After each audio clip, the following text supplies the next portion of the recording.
blue Samsung phone that we found, and we know the name of the person that owns it because their wife called. They're looking for you.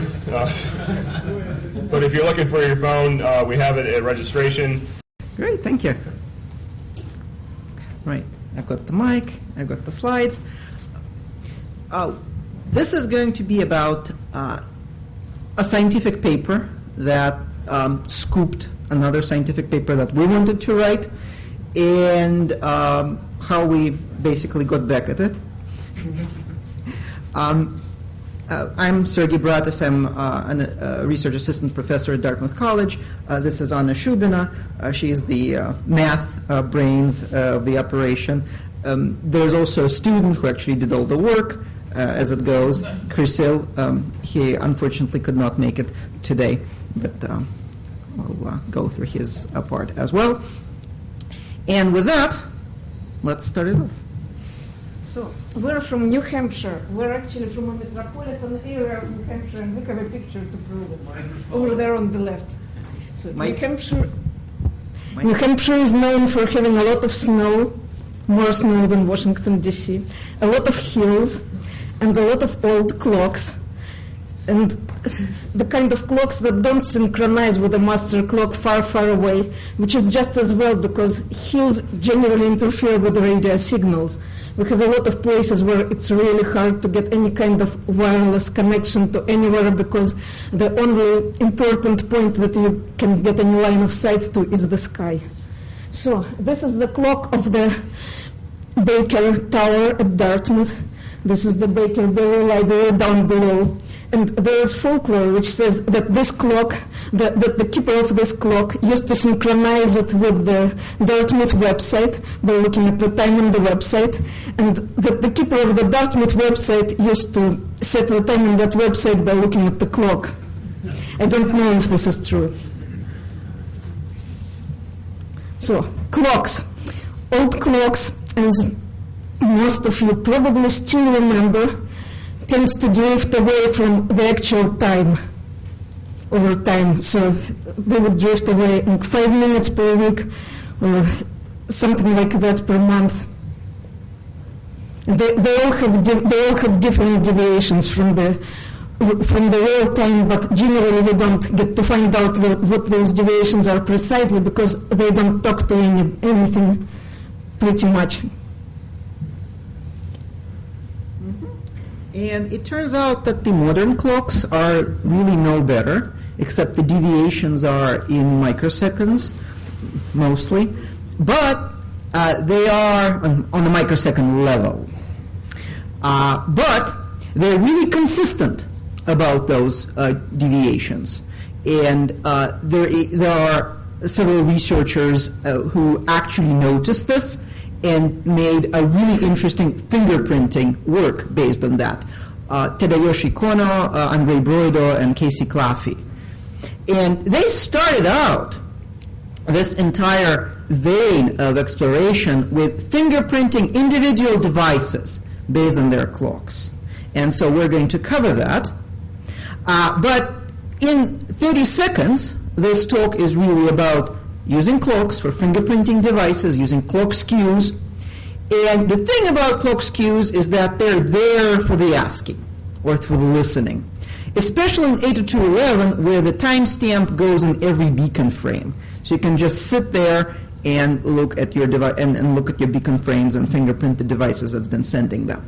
And people worked out how to use them, and that's actually where we're scooped to. But we got back at them because we figured out how to spoof them for 802.11 APs. And finally, we're going to talk a little bit about how to detect that sort of spoofing. Okay. So, and this is my official New Hampshire hat. When I heard about the snow here, I figured, I'll bring it. I'm not going to change. I'm just going to fly like this and step off the plane in it. Except, of course, the plane got canceled. We had to take the train. We didn't bring our truck. This would have probably been the only car. Yeah, that's right. We're missing that. Okay. So, the thing about clock skews is that they are tiny but consistent. And Anya, who's the math part of this effort, will explain how you can actually find them out and graph them. Well, in the ideal world, all clocks would be perfectly synchronized. In the real world, if you take your reference clock and you graph the other clocks, the time shown on other clocks with regards to that clock, you are going to get something like this. They will all be different. They will be close to, the lines will be close to being straight lines at 45 degrees, which you cannot see on this picture. You cannot do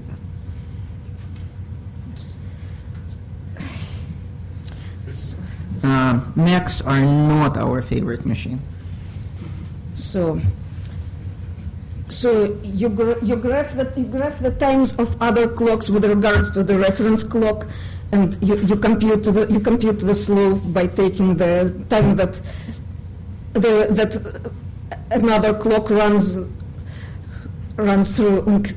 The time in the other clock is going to be delta y when the time is going to increment by delta y when the time in our clock increments by delta x. And the clock skew is defined to be the slope of this -1, because the slope itself is going to be really close to 1. So if you go and graph it, if you go and graph the real numbers, for the colorblind people here, those are actually two graphs. They are so close that they seem to be almost 1. One is green and one is red. So these are points from one line. this. I'm of course colorblind. Yes. So the time from our reference clock is on the x-axis, and those times are on the y-axis. And we're going to, instead of graphing those actual times, we're going to graph the difference between them and the time in our reference clock, because this will let us get the precision that we need. So if we subtract the time on our reference clock from the time on those clocks, and if we take the results in microseconds, you can see that these two graphs are different. The red one is actually different from the green one. So these are graphs of times on two different clocks with the reference clock time subtracted. So we just fit the line to the clock, to those points. The slope of that line is defined to be the clock skew. And in parts per million, the actual clocks have this skew in parts per million. Right. So, just in case you haven't noticed, these are real clocks. And so this little trick lets us actually see that these are two different lines. And they are actually the ring sisses that we've got on the lab. So you can see what the clock skew is in real life. Something like 6 or 7 or 10 parts per million, 10 to the -6, but of course we're going to use this ppm because the superscripts in PowerPoint are way too much work.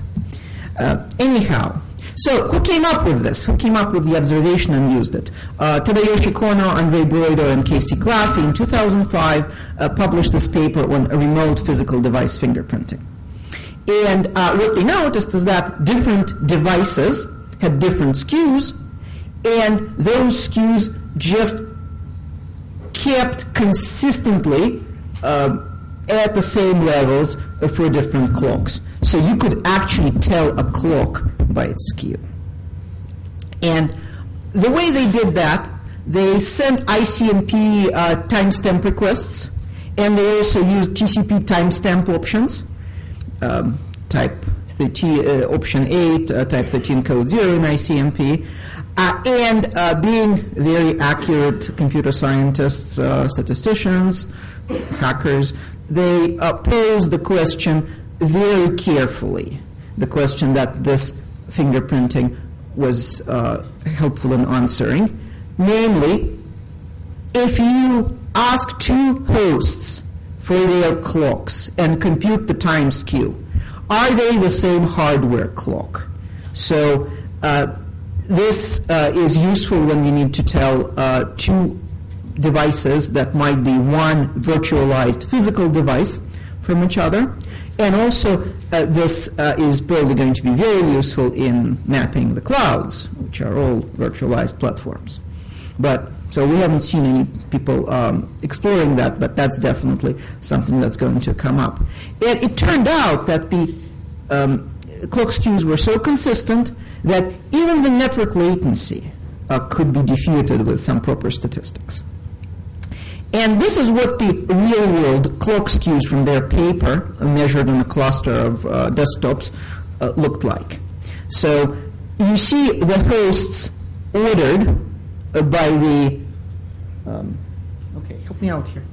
By the lowest skew they measured within 12 hours. So they are arranged by the lowest skew measured within 12 hours, and the height of the bar is the deviation over that time that they observed.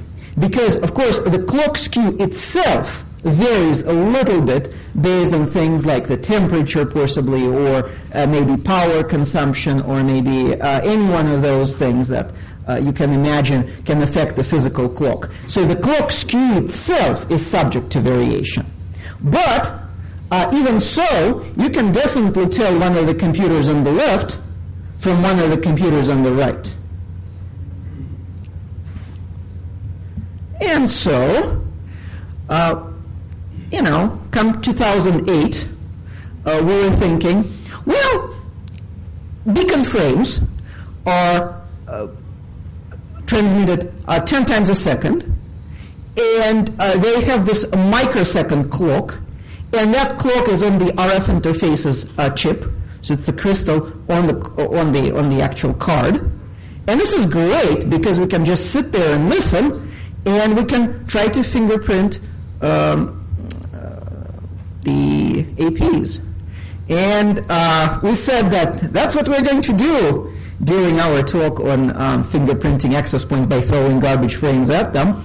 And guess what?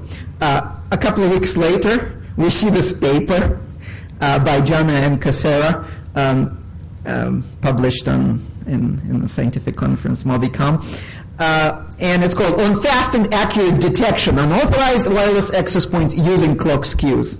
And I go like, darn, scooped. Anyhow, but we start reading this paper, and it turns out that, they can tell an access point from another access point. Presumably, they can tell an access point that is your laptop with one of those cards that let you go into master mode. But they say, this is really good. This is really fast and accurate, and this is really hard to spoof. Here is the timestamp in the beacon. This is what, you'd be able to see it in its 64-bit glory. If you could do that sort of thing, it could be useful, because imagine most of the time you've got a situation when you come in, you open up your laptop, you see some beacons, and the access point that you start dealing with based on what you see in these beacons, even if you do the crypto authentication, that's actually an evil twin kind of a laptop. And you think that crypto protects you, but not so. Crypto is complex. Parsing complex data is hard. You start parsing complex data way before you can do any meaningful crypto, and this is your owning a MacBook in 60 seconds talk by Jamie Cash and David Maynard, and then the month of kernel bugs, and there is no driver out there that can be completely relied on to accept complex data and not screw up when parsing it. So wouldn't it be nice to fingerprint a rogue access point before you start interacting with it. And we can explain this by drawing a picture with the access points and the Rogue attacker laptop. But let's not do that. Let's go for something more dramatic.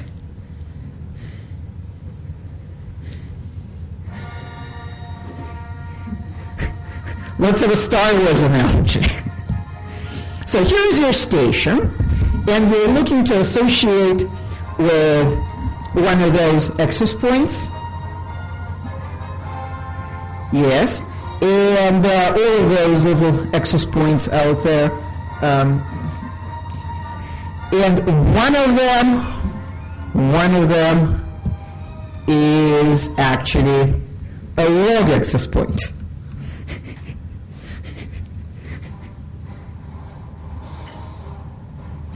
Could you hold this is the Imperial March, if you can hear it. Right. And sooner than you know, you're within the tractor beam and you're being served with a nice little layer 2 kernel exploit. And, this is no moon, not really. And the access point goes to that. So, thank you. That's enough Star Wars for now.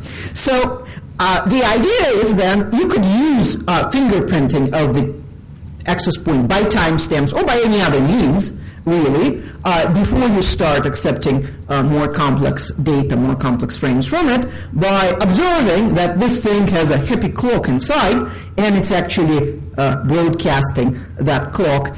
And what you can do is you can just see that it's not the Tatooine that you're looking for, but instead something completely different, a small moon maybe, and desist from approaching any closer. So how can you do that?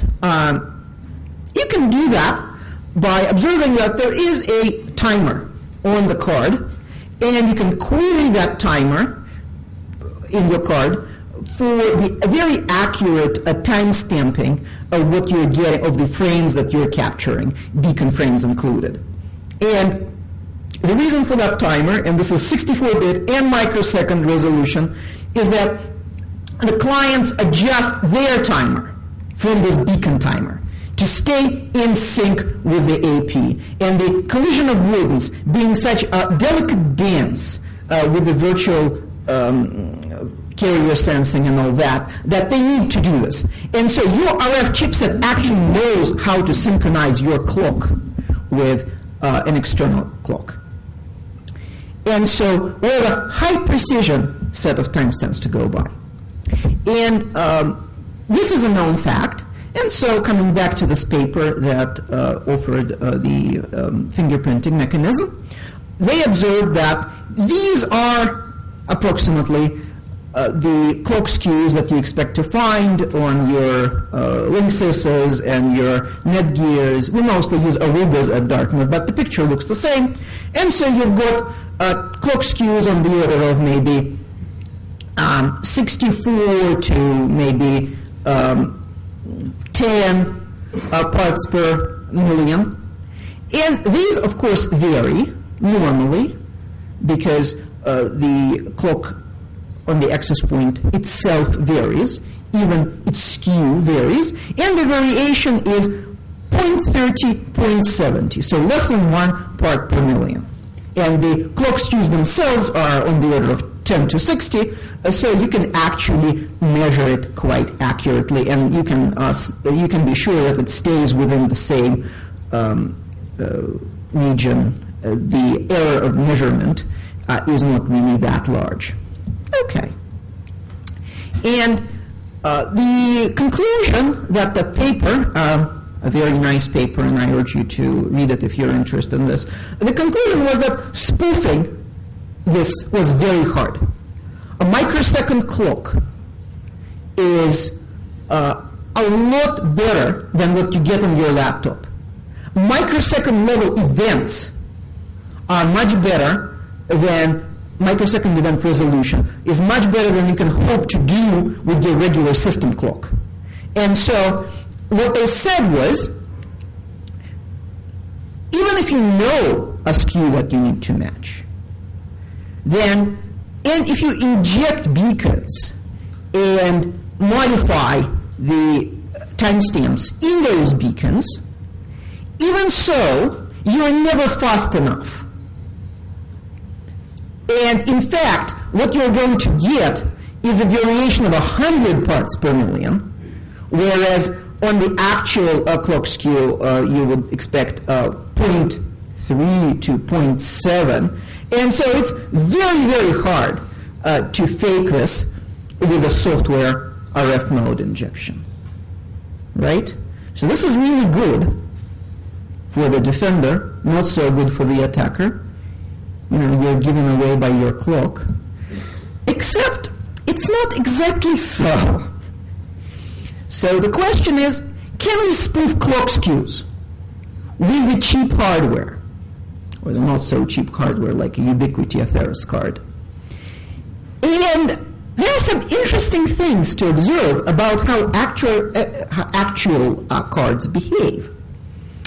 Actual cards, when we put them in monitor mode, after they've been associated with one of our APs, exhibit this interesting behavior. They continue to update their timer as if they stayed associated.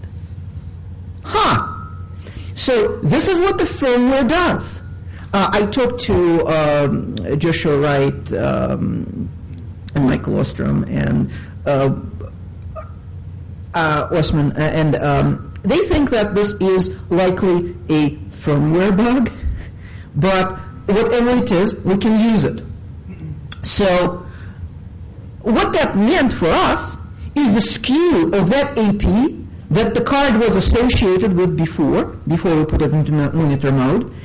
That skew was a 0, which means that we can actually spoof that skew because we have a timer on the card that's synchronized with this AP, even though we're in monitor mode. And what actually happens if you kill that AP, right? The TSF timer of the card itself switches to its own clock and starts drifting slowly away, which again suggests an interesting firmware piece of logic that may or may not have been meant to be there. But anyhow, Net Wi-Fi driver gives us virtual interfaces. And one of those interfaces can be in station mode, synchronizing itself with an AP of our choice. And the other can be a master mode interface, which will mislead one of those stations into associating with us, even if they are doing some sort of a little skew fingerprinting measurement. And so the question is, can we just get that master virtual interface to emit our spoofing beacons for free, whereas the station interface would do the synchronization? It will look something like this, right? Here is the actual AP, and here is the Atheros card, and here is the station, or the wireless IDS, and it will listen to our beacons, and it will go like, it looks okay. It's one of those skews we know. It's one of those clocks we know and like. And inside, we're going to have a management interface, a managed mode interface. And that managed mode interface will update our TSF timer register. And our virtual AP interface is going to emit beacons synchronized to that clock skew. And it will be indistinguishable for the station from the original AP by that measure. And in reality, I hate Max. In reality, something other than that will take place. So the station will be tricked into communicating with us, and we'll be able to send it a crafted probe response or a crafted authentication response with the attendant crypto and all that. Okay. Pity it doesn't work. And from this point on, the effort became like one of those games of snakes and ladders, right? You see the way to the top, and you kind of start climbing, and then there's a snake, and you're like back to square one. Except in this case, the snakes were fatter, and the ladders were fewer. And actually, this was found out by my student, Kirsil. He discovered that the snakes and ladders game actually came from India, his homeland. And it was an old game that was supposed to teach the children about the virtues and vices. And the virtues lead you up and the vices bring you down. And as such, it was brought over to England and used for the same purpose. And in the end, it ended up on the cereal box. But, this is the snakes and ladders right there. So here's the ladder. Med Wi-Fi already has support for multiple virtual interfaces. And those interfaces can be bridged, so you can have a virtual AP and the virtual station. And it almost looks like it's going to work for free, well, except not quite. The virtualization is not fully virtualized. When we looked in the code, we figured that we found out that first you won't be able to actually create a host AP after the station, after you've done your synchronization. So it only goes into that mode if a station, if the AP is already there. And secondly,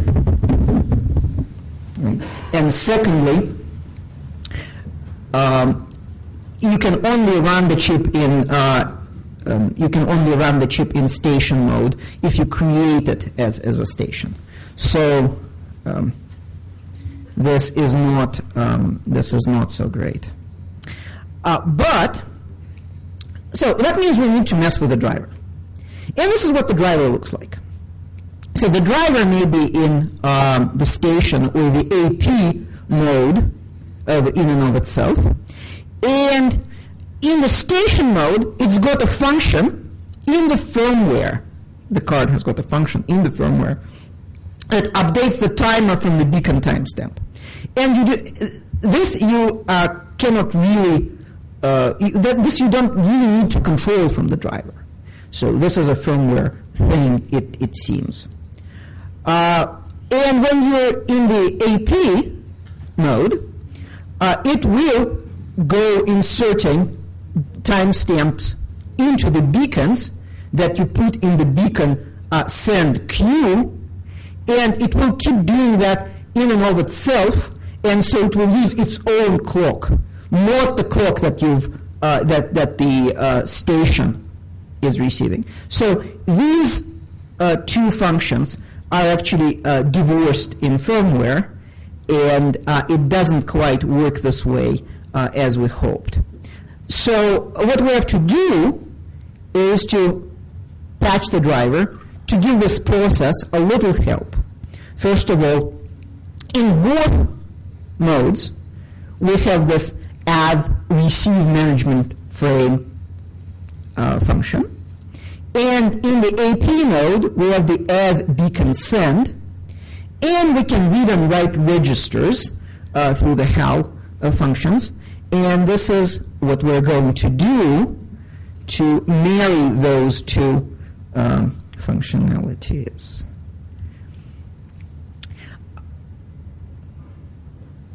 The driver will set it to the operating mode of being an AP. This is, again, a firmware thing. And it will emulate all the other modes, such as the station mode for the virtual interface in software.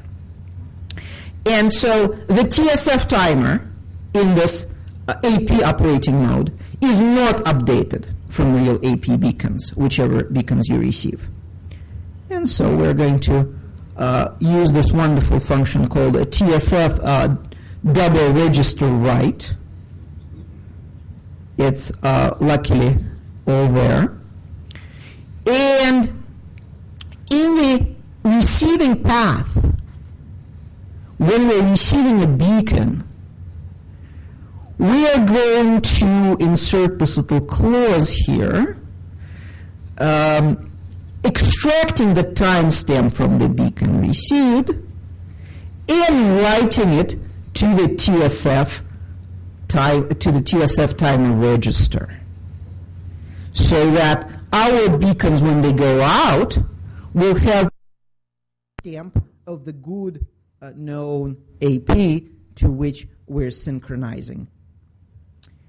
And again, it sounds great, but it doesn't work, because doing just that breaks beaconing.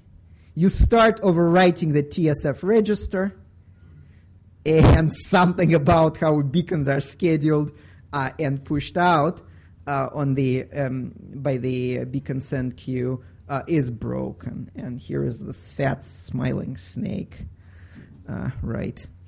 But that's okay, because we can nudge it. Right after we've gotten our timestamp from the real AP, we're going to kick the card saying, it's time to send the beacon. And so that will force the beacon transmission. And the TSF timer actually stays overwritten. Okay? And the result is something like this.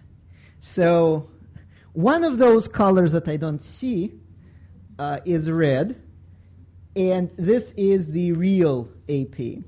And the other color is green, which is what we push out in our faked beacons, right? Or maybe the other way.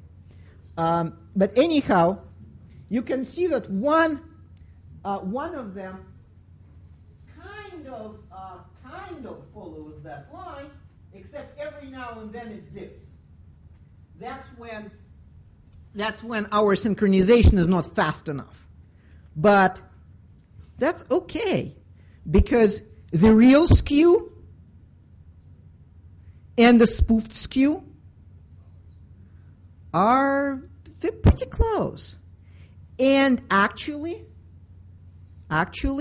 considering that within a normal clock skew, you expect a 0.30, 0.70 variation. This is within the normal daily variation. So what you see is that, this is a hot day. The clock is behaving a little bit different. That's okay, because it's within the normal variation. And so what you need to do instead is if you wanted to detect that kind of thing, you would have to detect something called jitter, for which there are different definitions, and it's a sum of deviations from what you would expect, basically, and not the actual skew. And we'll show up you a picture of that later. But, let's see how far we can take this. What we want is for the client to be misled into mistaking us for that AP, even if it's watching for the clock skews. And it's really easy for the client to watch out for the clock skews, because if you recall, you need no more than a Wireshark and a very, very simple script that does the line fitting and figures out the clock skew. So, unfortunately, the AP, the real AP, may also be heard by the same client. And in that case, timestamps will collide, and the skew will be all screwed up. And we don't want that. But the tail of 8211 channels is that they overlap. And so you can be presenting a stronger signal to the client on a different channel. And clients and drivers actually tend to throw out stuff that you hear on a different channel after you've decided which channel you decide to be associated on. And so what we're going to do is we will choose a neighboring channel to broadcast our signal. And there is a place in the kernel, in the driver, that figures out the channel on which the access point with which you're going to associate is, and it fills it in from the scanning results when it's looking for the stronger signal. And what we are going to do in our driver, of course, is we're going to override it. Because otherwise, we won't be able to occupy these two adjacent channels. And it turns out that there is another place in the management frame receiving path which basically discards the beacons that come in on a channel other than what you are on. And so in order to receive those beacons from a real access point so that we could synchronize to it, we just need to disable the discarding part. And that we did. And so this is the result stretched to scale so that you could see the deal about this. Again, the real AP is the line that's straight. The spoofed AP is the line that's, well, not really a line, right? But imagine that this line is very, very thick. And so it's, again, pretty much the same slope. It's, again, pretty much coincides with the red line, which is what we're trying to spoof. But unfortunately, there is this extra variation. How much variation is there? Not that much, it turns out. So even though we're missing some beacons because of the silly switching between channels, the real skew of 17.25 gives us a spoofed skew of 16.49. This is the difference on the order of, what, 0.70, the top of the expected variation in one clock skew. And this is, we can do better than that in some cases. This is a difference about 30. Well, that's okay, because again, this is the lower end on what you expect in variation.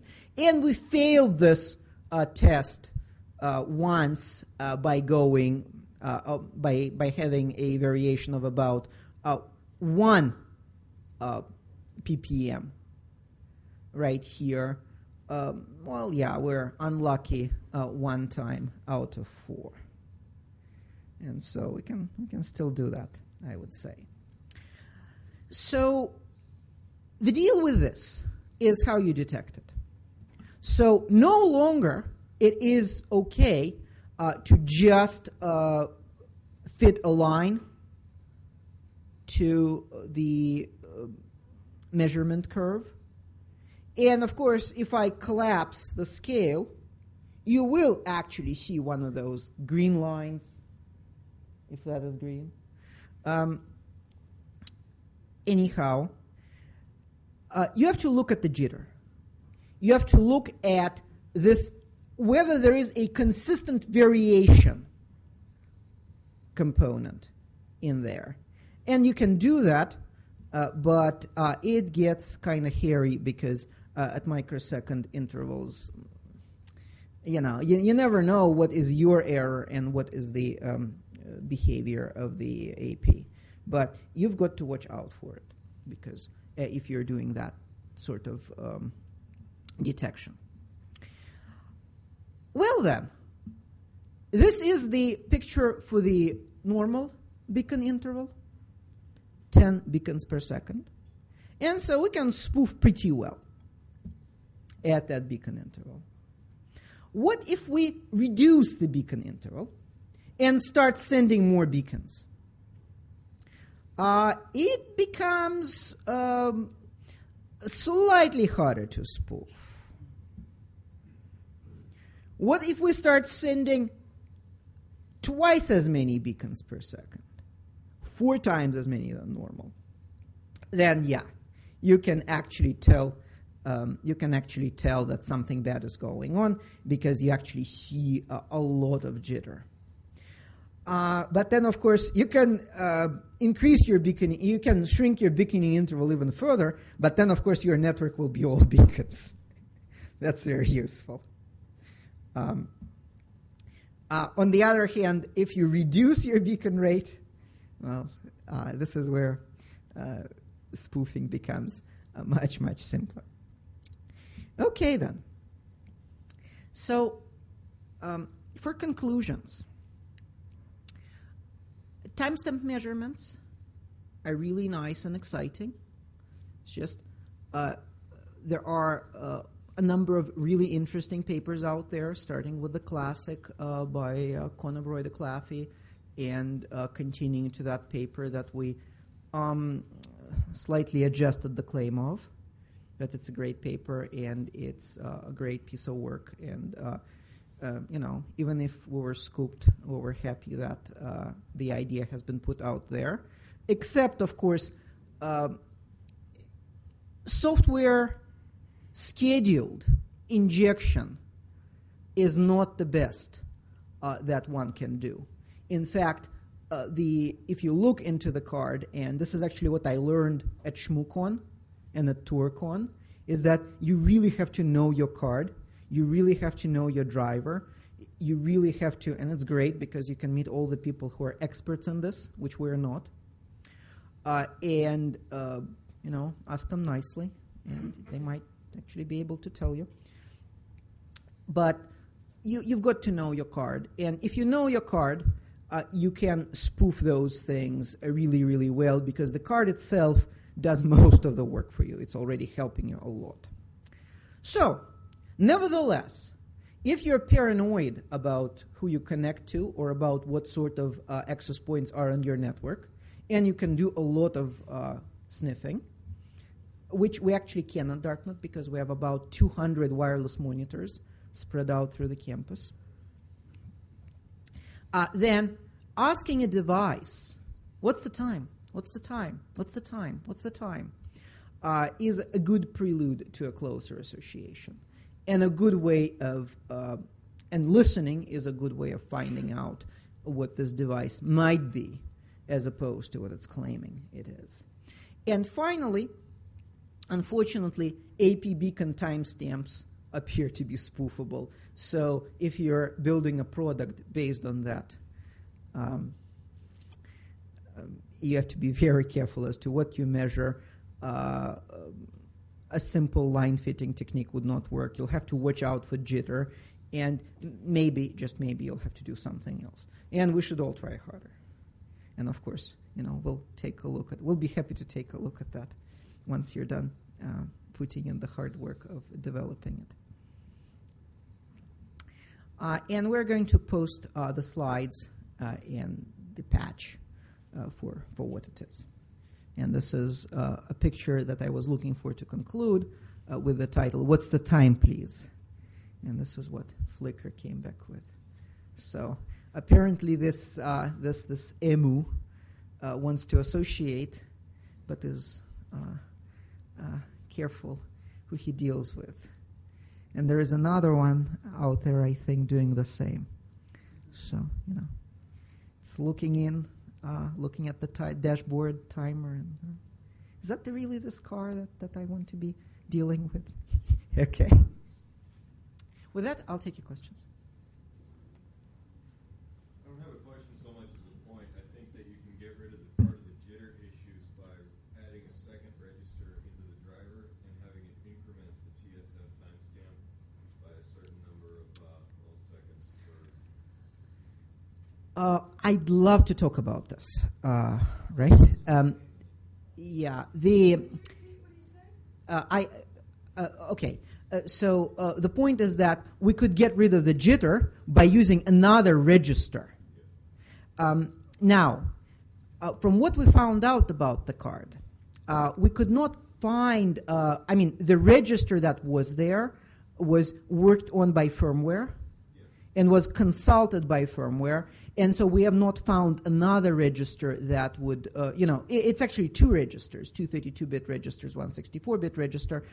We have not found a way to do this, but I would definitely love to know how. So please. Yes, the second part of that is that you're updating that register, but looking at the jitter on the order of 2 microseconds per beacon, that is right around the range of what frequency it's running at. So I would say that if you can stick to the same register, but make that code run in real time, because it appears that there might be 10 clocks being used as a subroutine sometimes, but not all the time after that register is being built. I fear that we would need to deal with firmware at this level, and we do not have that. We do not have that capability. We would love to. Now, what we tried to do was merely with the driver, and we think of this as a cheap way. I mean, if you can think that ubiquity is cheap, well, I can afford it, right? But like I said, I'd love to talk about this. Any more questions? Yes, please. What about the beacon rate that you're changing? Do you use that as when you match the clocks and you can now the beacon rate is different? Is that something you can continue to fingerprint with? So it doesn't really matter for the clock skew how many beacons you receive. It's just the accuracy of how you can spoof. So if I'm the client trying to determine which one I want to associate with, can I use the beacon rate as part of my fingerprint? Well, yes. So we actually never saw a beacon interval different from the default. But certainly, if you find that somebody is beaconing at a rate that's not exactly what you expect from your regular infrastructure AP, that in itself is a dead giveaway. There is a bit of an issue with that, though, because the beacon queue is the lower priority queue, and so sometimes beacons are skipped. So if you look at like inter-beacon intervals, that's not a very good fingerprinting technique we found out. But if you really see an AP beaconing at something other than an accepted and normal infrastructure beaconing rate. Yeah?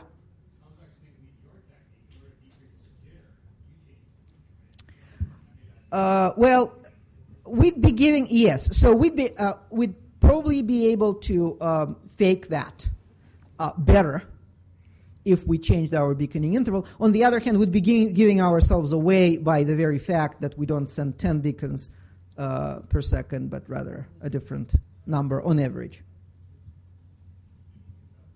So when you looked at the vendors' products that you looked at, nobody's doing any kind of dynamic beacon interval change? It's all manual? We have not.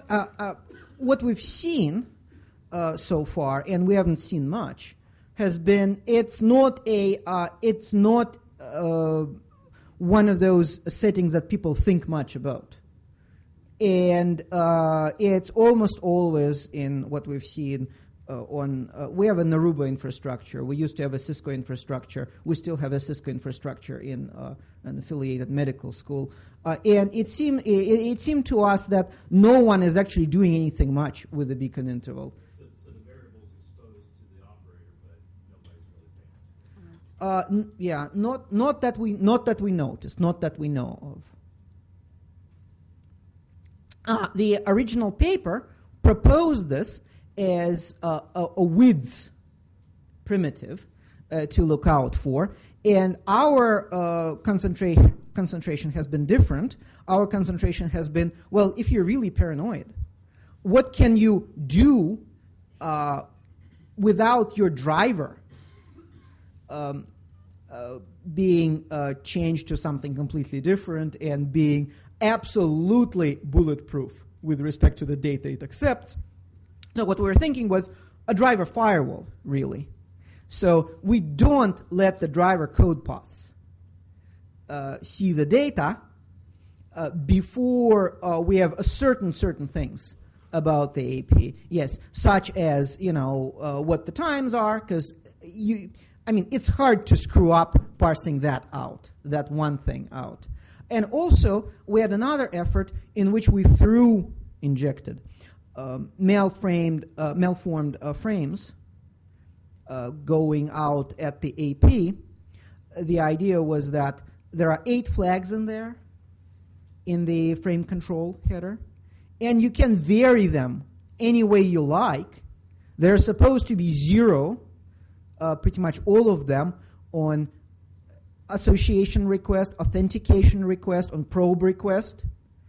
And the AP may or may not respond to you if you send it a probe request that appears to originate from the wired side.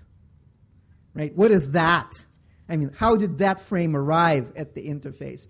Oh, it kind of crawled through the wires. And there is, you've got the 2DS bit and the from DS bit, and they are for your data frames to indicate whether, you're sending it to the distribution system or receiving it from the distribution system. And yet, a lot of APs would respond to any old garbage and say, no, here it is. Here's your probe response. Here's your authentication response. So by the pattern of the malformed frames that you respond to, you can tell the architecture of the AP as well. How are we doing on time? We're over. We're over, as usual. Well, thank you very much.